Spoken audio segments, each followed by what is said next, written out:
ಎಲ್ಲರಿಗೂ ನಮಸ್ಕಾರ. 6ನೇ ತರಗತಿಯ ಭೂಮಿ ಆಚೆಗಿನ ಜಗತ್ತು ಅಧ್ಯಾಯದ ಕುರಿತಾದ ಯೋಜನೆ ಆಧಾರಿತ ಕಲಿಕೆಯ ವಿಡಿಯೋ ಮಾರ್ಗದರ್ಶಿಗೆ ನಿಮಗೆ ಸ್ವಾಗತ. ಈ ಯೋಜನೆ ಆಧಾರಿತ ಕಲಿಕೆಯನ್ನು ನಿರ್ವಹಿಸಲು ವಿದ್ಯಾರ್ಥಿಗಳಿಗೆ ಹೇಗೆ ಮಾರ್ಗದರ್ಶನ ನೀಡಬೇಕು ಎಂಬುದರ ಕುರಿತು ನಾವು ಚರ್ಚಿಸಲಿದ್ದೇವೆ. ಜೊತೆಗೆ ಸೌರಮಂಡಲ ಮತ್ತು ಭೂಮಿಯು ಏಕೆ ವಿಶಿಷ್ಟವಾಗಿದೆ ಎಂಬುದನ್ನು ಅರ್ಥ ಮಾಡಿಕೊಳ್ಳುವಾಗ ಸೃಜನಶೀಲತೆ, ಸಂವಹನ, ಸಹಭಾಗಿತ್ವ ಮತ್ತು ವಿಮರ್ಶಾತ್ಮಕ ಚಿಂತನೆದಂತಹ 21ನೇ ಶತಮಾನದ ಕೌಶಲ್ಯಗಳನ್ನು ವಿದ್ಯಾರ್ಥಿಗಳಲ್ಲಿ ಪಿಬಿಎಲ್ ಹೇಗೆ ಬೆಳೆಸುತ್ತದೆ ಎಂಬುದನ್ನು ಸಹ ನಾವು ನೋಡೋಣ. ಈ ಪಿಬಿಎಲ್ ಅನ್ನು ಪೂರ್ಣಗೊಳಿಸಿದ ನಂತರ ವಿದ್ಯಾರ್ಥಿಗಳು ಸಾಧಿಸಲಿರುವ ಕಲಿಕಾ ಫಲಗಳು ಹೀಗಿವೆ. ಈ ಪಿಬಿಎಲ್ ನಮ್ಮ ಸೌರಮಂಡಲದಲ್ಲಿ ಭೂಮಿಯ ಮೇಲೆ ಮಾತ್ರ ಏಕೆ ಜೀವಿಗಳಿವೆ ಎಂಬ ಅನ್ವೇಷಕ ಪ್ರಶ್ನೆಯಿಂದ ಪ್ರಾರಂಭವಾಗುತ್ತದೆ. ಈ ಪ್ರಶ್ನೆಯು ವಿದ್ಯಾರ್ಥಿಗಳಲ್ಲಿ ಕುತೂಹಲವನ್ನು ಉಂಟುಮಾಡುತ್ತದೆ ಮತ್ತು ಅವರನ್ನು ಅವಲೋಕಿಸಲು, ವಿಶ್ಲೇಷಿಸಲು ಮತ್ತು ಪರಿಕಲ್ಪನೆಗಳಿಗೆ ಸಂಬಂಧ ಕಲ್ಪಿಸಲು ಪ್ರೇರೇಪಿಸುತ್ತದೆ. ಇದು ಆರಂಭದಿಂದಲೇ ವಿಮರ್ಶಾತ್ಮಕ ಚಿಂತನೆಯನ್ನು ಬೆಳೆಸಲು ನೆರವಾಗುತ್ತದೆ. ಮೊದಲನೇ ಚಟುವಟಿಕೆ ಗೋಲ್ಡಿಲಾಕ್ಸ್ ಎಂಬ ಹುಡುಗಿಯು 3 ಕರಡಿಗಳಿರುವ ಮನೆಗೆ ಭೇಟಿ ನೀಡುವ ಕಥೆಯನ್ನು ಓದುವುದರೊಂದಿಗೆ ವಿದ್ಯಾರ್ಥಿಗಳು ಚಟುವಟಿಕೆಯನ್ನು ಪ್ರಾರಂಭಿಸುತ್ತಾರೆ. ಶಿಕ್ಷಕರ ಸಹಾಯದೊಂದಿಗೆ ಕಥೆಯನ್ನು ಗ್ರಹಗಳು, ಭೂಮಿಯ ಮೇಲಿನ ಜೀವಿಗಳೊಂದಿಗೆ ಹೋಲಿಸಿ ಭೂಮಿಯ ಮೇಲೆ ಮಾತ್ರ ಜೀವಿಗಳಿರಲು ಕಾರಣಗಳನ್ನು ಯೋಚಿಸಲು ಪ್ರಯತ್ನಿಸುತ್ತಾರೆ. ನಂತರ ನೀಡಲಾದ ಸ್ವಾವಲೋಕನ ಪ್ರಶ್ನೆಗಳಿಗೆ ಉತ್ತರಿಸುತ್ತಾರೆ. ಈ ಚಟುವಟಿಕೆಯು ವಿದ್ಯಾರ್ಥಿಗಳಲ್ಲಿ ವಿಮರ್ಶಾತ್ಮಕ ಚಿಂತನೆ ಮತ್ತು ಸಂವಹನ ಕೌಶಲ್ಯಗಳನ್ನು ವೃದ್ಧಿಸುತ್ತದೆ. ಮೊದಲ ಚಟುವಟಿಕೆಯ ಮೊದಲನೇ ಭಾಗದಲ್ಲಿ ವಿದ್ಯಾರ್ಥಿಗಳು ಗೋಲ್ಡಿಲಾಕ್ಸ್ ಕರಡಿಗಳ ಮನೆಯ ಬದಲಾಗಿ 3 ಗ್ರಹಗಳಿಗೆ ಭೇಟಿ ನೀಡಿದಳು ಎಂದು ಊಹಿಸಿಕೊಂಡು ಅವುಗಳ ವೈಶಿಷ್ಟ್ಯಗಳ ಬಗ್ಗೆ ನೀಡಲಾದ ದತ್ತಾಂಶವನ್ನು ಪರಿಶೀಲಿಸಿ ಕೊಟ್ಟಿರುವ ಪ್ರಶ್ನೆಗಳಿಗೆ ಉತ್ತರಿಸುತ್ತಾರೆ. ಈ ಚಟುವಟಿಕೆಯು ವಿದ್ಯಾರ್ಥಿಗಳಲ್ಲಿ ವಿಮರ್ಶಾತ್ಮಕ ಚಿಂತನೆ ಮತ್ತು ಸಂವಹನ ಕೌಶಲ್ಯಗಳನ್ನು ವೃದ್ಧಿಸುತ್ತದೆ. ಎರಡನೇ ಭಾಗದಲ್ಲಿ ವಿದ್ಯಾರ್ಥಿಗಳು ಸೂರ್ಯನಿಂದ ಗ್ರಹಗಳ ದೂರ ಮತ್ತು ದ್ರವ ನೀರಿನ ಲಭ್ಯತೆಯ ಬಗ್ಗೆ ನೀಡಿರುವ ದತ್ತಾಂಶವನ್ನು ಗಮನಿಸಿ ನೀಡಿರುವ ಪ್ರಶ್ನೆಗಳಿಗೆ ಉತ್ತರಿಸುತ್ತಾರೆ. ಈ ಚಟುವಟಿಕೆಯು ವಿದ್ಯಾರ್ಥಿಗಳಲ್ಲಿ ವಿಮರ್ಶಾತ್ಮಕ ಚಿಂತನೆ ಮತ್ತು ಸಂವಹನ ಕೌಶಲ್ಯಗಳನ್ನು ವೃದ್ಧಿಸುತ್ತದೆ.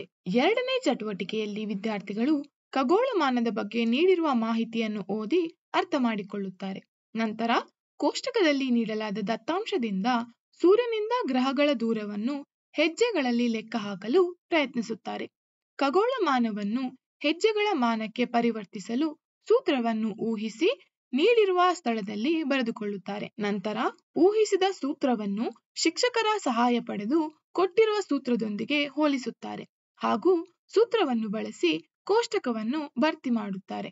ವಿದ್ಯಾರ್ಥಿಗಳಿಗೆ ತಮ್ಮ ಫಲಿತಾಂಶಗಳನ್ನು ಸಹಪಾಠಿಗಳೊಂದಿಗೆ ಚರ್ಚಿಸಿ ಪರಿಶೀಲಿಸಲು ಮಾರ್ಗದರ್ಶನ ನೀಡಿ. ಈ ಚಟುವಟಿಕೆಯು ವಿದ್ಯಾರ್ಥಿಗಳಲ್ಲಿ ವಿಮರ್ಶಾತ್ಮಕ ಚಿಂತನೆ ಕೌಶಲ್ಯಗಳನ್ನು ವೃದ್ಧಿಸುತ್ತದೆ. ಮೂರನೇ ಚಟುವಟಿಕೆಯನ್ನು ಆಟದ ಮೈದಾನದಲ್ಲಿ ಅಥವಾ ಶಾಲಾ ಆವರಣದಲ್ಲಿನ ದೊಡ್ಡ ತೆರೆದ ಪ್ರದೇಶದಲ್ಲಿ ಮಾಡಬಹುದು. ಗ್ರಹಗಳು, ಸೂರ್ಯ ಮತ್ತು ಚಂದ್ರರಂತೆ ಕಾರ್ಯನಿರ್ವಹಿಸಲು 10 ವಿದ್ಯಾರ್ಥಿಗಳನ್ನು ಆಯ್ಕೆ ಮಾಡಿ ವಾಸ್ತವಾಂಶಗಳ ಪ್ರಿಂಟ್ಔಟ್ಗಳು ಅಥವಾ ಲಿಖಿತ ಪ್ರತಿಯನ್ನು ಬೋರ್ಡ್ ಮೇಲೆ ಜೋಡಿಸಿ. ಎಲ್ಲಾ ಗ್ರಹಗಳ ಬಗೆಗಿನ ಸಂಗತಿಗಳನ್ನು ಪಿಬಿಎಲ್ನಲ್ಲಿ ನೀಡಲಾಗಿದೆ. ಸೂರ್ಯನನ್ನು ಪ್ರಾರಂಭಿಕ ಬಿಂದುವಾಗಿ ಇಟ್ಟುಕೊಂಡು ಗ್ರಹವನ್ನು ನಿಯೋಜಿಸಿದ ಪ್ರತಿಯೊಬ್ಬ ವಿದ್ಯಾರ್ಥಿಯು ಸೂರ್ಯನಿಂದ ನಿರ್ದಿಷ್ಟ ಸಂಖ್ಯೆಯ ಹೆಜ್ಜೆಗಳ ಅಂತರದಲ್ಲಿ ನಿಲ್ಲಿಸಿ ಪ್ರತಿ ಗ್ರಹದ ಬಗ್ಗೆ ಸಂಗತಿಗಳನ್ನು ಓದುವಾಗ ಅಥವಾ ಕೇಳುವಾಗ ನಿಯೋಜಿತ ವಿದ್ಯಾರ್ಥಿಗಳು ತಮ್ಮ ಸ್ಥಾನಗಳಲ್ಲಿದ್ದಾಗ ಉಳಿದ ವಿದ್ಯಾರ್ಥಿಗಳಿಗೆ ಸೂರ್ಯನಿಂದ ನೆಪ್ಚೂನ್ಗೆ ಮತ್ತು ಪುನಃ ಹಿಂದಿರುಗಿ ಪ್ರಯಾಣಿಸಲು ಸೂಚಿಸಿ. ಈ ಚಟುವಟಿಕೆಯಿಂದ ವಿದ್ಯಾರ್ಥಿಗಳಲ್ಲಿ ಸಹಭಾಗಿತ್ವ ಮತ್ತು ಸಂವಹನ ಕೌಶಲ್ಯ ಬಲಗೊಳ್ಳುತ್ತದೆ. ಕೊನೆಯಲ್ಲಿ ವಿದ್ಯಾರ್ಥಿಗಳು ಮತ್ತೊಮ್ಮೆ ಅನ್ವೇಷಕ ಪ್ರಶ್ನೆಗೆ ಹಿಂದಿರುಗಿ ಪಿಬಿಎಲ್ನಿಂದ ತಾವು ಕಲಿತ ಜ್ಞಾನದ ಆಧಾರದ ಮೇಲೆ ಅದಕ್ಕೆ ಉತ್ತರಿಸಲು ಪ್ರಯತ್ನಿಸುತ್ತಾರೆ. ನಿಮಗಾಗಿ ಈ ಪ್ರಶ್ನೆಗೆ ಒಂದು ಮಾದರಿ ಉತ್ತರವನ್ನು ಇಲ್ಲಿ ನೀಡಿದ್ದೇವೆ. ನಮ್ಮ ಸೌರವ್ಯೂಹದಲ್ಲಿ ಜೀವಿಗಳಿರುವ ಏಕೈಕ ಗ್ರಹ ಭೂಮಿಯಾಗಿದೆ, ಏಕೆಂದರೆ ಭೂಮಿಯಲ್ಲಿ ಜೀವಿಗಳಿಗೆ ಬದುಕಲು ಅಗತ್ಯವಿರುವ ಗಾಳಿ, ನೀರು ಮತ್ತು ಸರಿಯಾದ ತಾಪಮಾನವನ್ನು ಹೊಂದಿದೆ. ಇತರ ಗ್ರಹಗಳು ತುಂಬಾ ಬಿಸಿಯಾಗಿರುತ್ತವೆ ಅಥವಾ ತುಂಬಾ ತಂಪಾಗಿರುತ್ತವೆ, ಹಾಗೆಯೇ ಗಾಳಿ ಮತ್ತು ನೀರಿನ ಕೊರತೆಯನ್ನು ಹೊಂದಿರುತ್ತವೆ. ಆದ್ದರಿಂದ ಅವು ಜೀವವನ್ನು ಬೆಂಬಲಿಸಲು ಸಾಧ್ಯವಿಲ್ಲ. ಈಗ ಬರುವುದು ನನ್ನ ಕಲ್ಪನೆ, ನನ್ನ ರಚನೆ ವಿಭಾಗ. ಈ ಜಾಗವು ವಿದ್ಯಾರ್ಥಿಗಳಿಗೆ ತಮ್ಮ ಆಲೋಚನೆಗಳು ಪ್ರಶ್ನೆಗಳು ಮತ್ತು ಕಲಿಕೆಯನ್ನು ವ್ಯಕ್ತಪಡಿಸಲು ಅವಕಾಶ ನೀಡುತ್ತದೆ.